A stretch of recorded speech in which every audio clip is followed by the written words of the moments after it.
Hi everybody, Coach Dom Costa with Hands-On Landlord. Wanted to show everyone today when you have a leaky shower, you probably got problems down in your shower valve. So we're going to go out and turn the water off right now. That's our first step. These ball valves are best for your water mains into your property. So if you're going to pay a plumber to do something, this is a great thing to have because it'll turn the water off completely and easily for your property with just a simple quarter turn.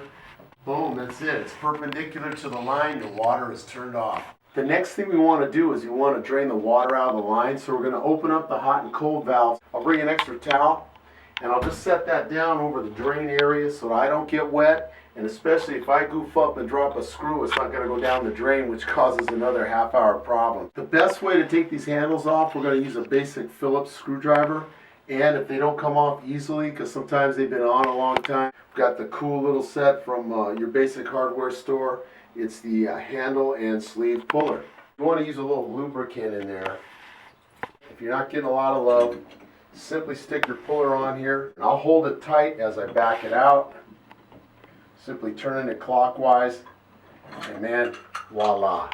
And these should slide right off nice and easy. On my properties, I like putting plumber's putty around the stem opening.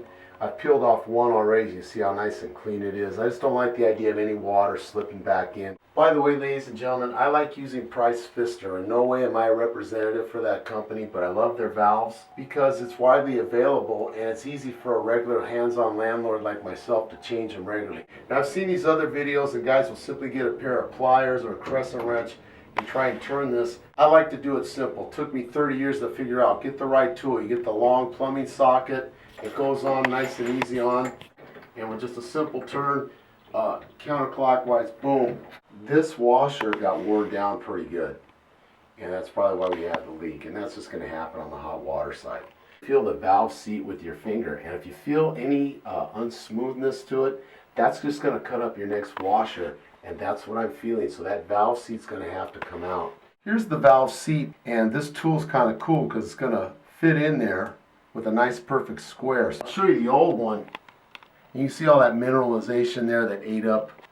And it's not as smooth or as clean looking. So that's going to eat up your next washer. So it's time to replace that valve seat. And I'm going to use this, as they call it here, like pipe dope or pipe thread sealant and put a little bit around.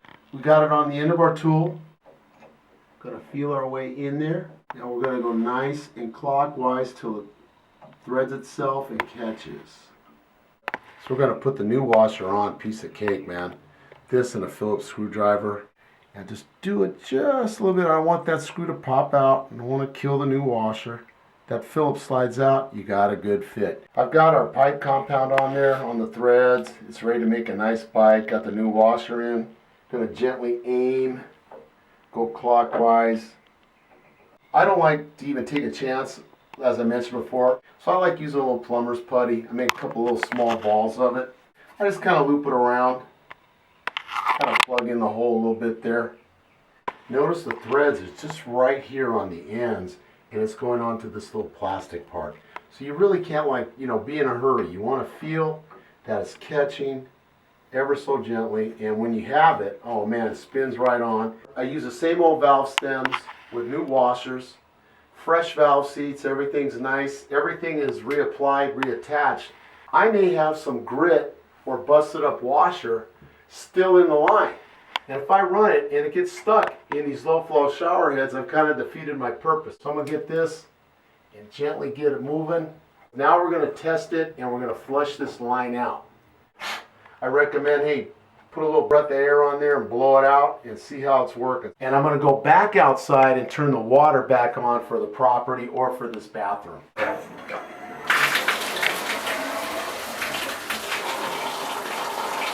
Also, to keep a nice firm fit here without any leaking, I like using this Teflon white thread. And you can see, hey, it just snaps right off, nice and easy. I'm just going to hand tighten my shower head back on. I want to make sure that they're like at 12 o'clock high for the off position.